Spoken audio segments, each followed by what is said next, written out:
Okay. This is Rod from On Fire Graphics.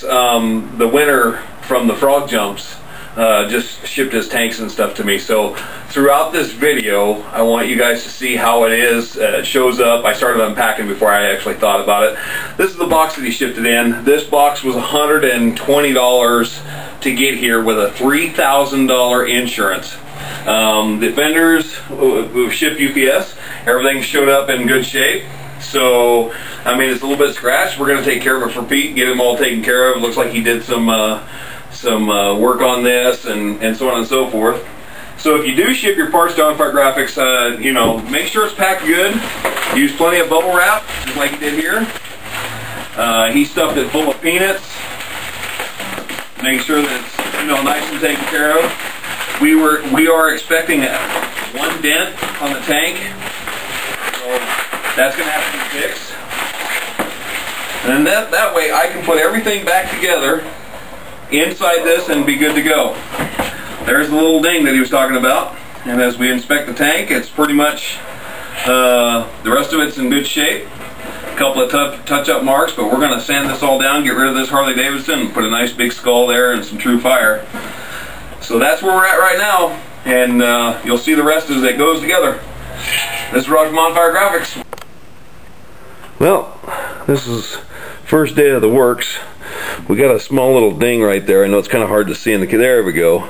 We got to take care of that. That's definitely got to be taken care of.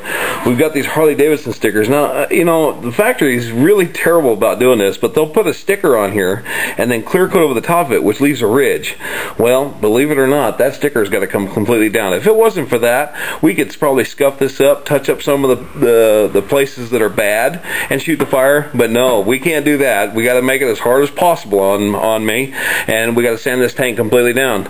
So we're gonna get started. We're gonna take these off, get rid of this, and we're going straight to the metal with the whole tank, and we're gonna get busy. This is a kind of a little direction that Pete gave me and let me know that the instrument cluster's here and the tank strap protector's here. So we got to kind of stay out of the way of this stuff. But that's okay. We're gonna run the fire back through here. You know, the pictures of the tank or the bike that Pete sent to me kind of shows how it sits on the bike. So with that, I'm going to use that for my flow, and we'll figure out which way it goes. This here is the front fender. It's in relatively really good shape. Chances are there's really no scratches on it or anything, so we might fudge this one. We might be able to scuff and shoot this one because the paint is in really good shape. I do have a black to match all this. The rear fender, that's a whole other issue there. It's not in good shape at all, so we're gonna have to sand this as well. I'll sand it all the way down and get everything prepped and primed and ready to rock and roll. So we'll be taking care of that as well. But we're going to start on the tank. That's usually my hardest part. So we'll get that done first, and we'll let you see the finished result. Well, we got the air compressor running, and this is probably one of the best sanders I've ever had. Stick the pads on it, goes all the way down into the bag. Hardly any dust laying out on the bench. So we'll get started on that right there. Let's scratch it up. Let's just make it a mess. There goes your paint, buddy. Oh my God, I wonder if you could polish that out. Well, we got about a half-inch ding there. It's not very big, but it's deep enough that we're gonna have to replace it.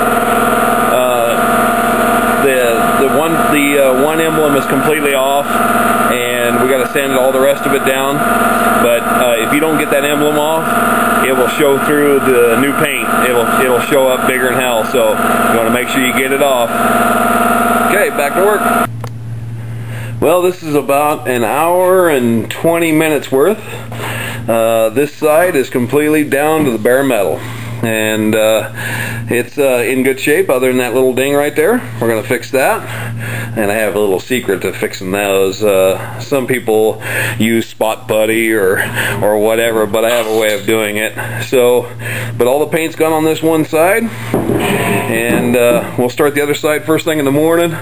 It's getting pretty warm here in the shop, but we're down to the shine, so down to the bare metal, and we'll just keep plugging along until we get this thing done.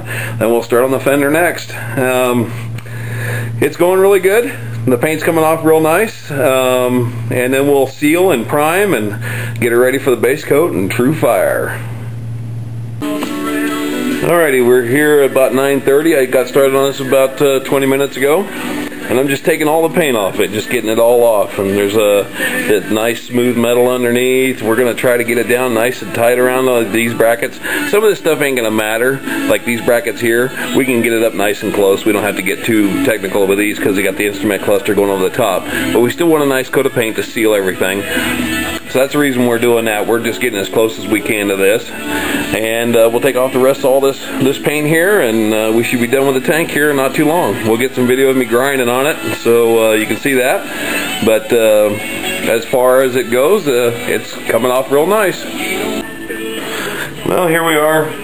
I'm going to show you this trusty drill. It's the only way to go. 3/8 drill, and that's how I pull the paint off.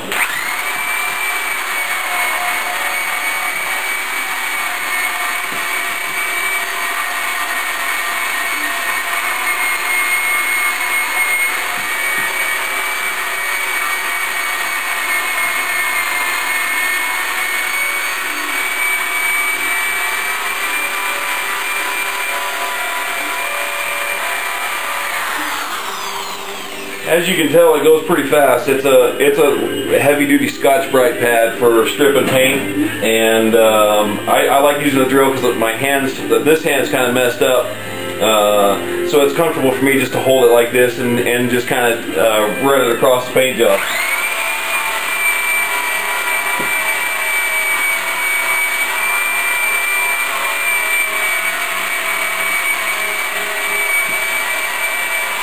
So that's what I use with it. It works for me. It's very fast and very effective, and that's how we get the paint off.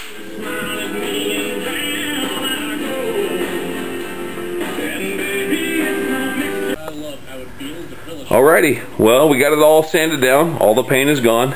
Complete bare metal project, except the instrument cluster, which that's not going to matter. We're going to cover that. And we got to fix the little ding in the tank. It's right there, so we'll get that taken care of.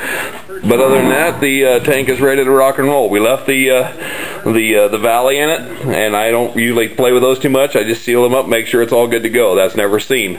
But this whole outer ring, the whole outer shell has got to be done. So it is.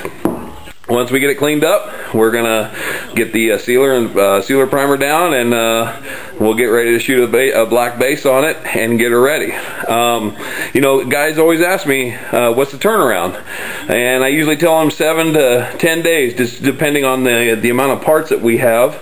And I get a lot of people freaking out about that because they don't think they're getting a good job. Well, the reason is that I stay here 10, 12 hours a day, and I work on your project until I'm done. And so 7 to 10 days is actually like 14 to me, and it's I work just on your project, and that's it. I don't work on anybody else's project. This is the only thing I have going in the shop right now. So we're getting it out, we're getting it knocked out. Looks like I got a little bit of paint to take off right there, and I want to make sure that this thing is ready to rock and roll and back to Pete as soon as possible.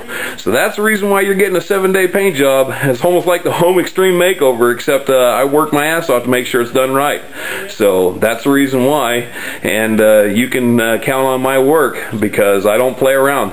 Right now I'm into it 4.5 hours, and I'm to this point. It's all been blocked out nice and smoothed out. There's no crap on it. There's no snags, no nothing. It's just beautiful metal work. So I just got to clean up a little bit of paint here, and we're ready to rock and roll.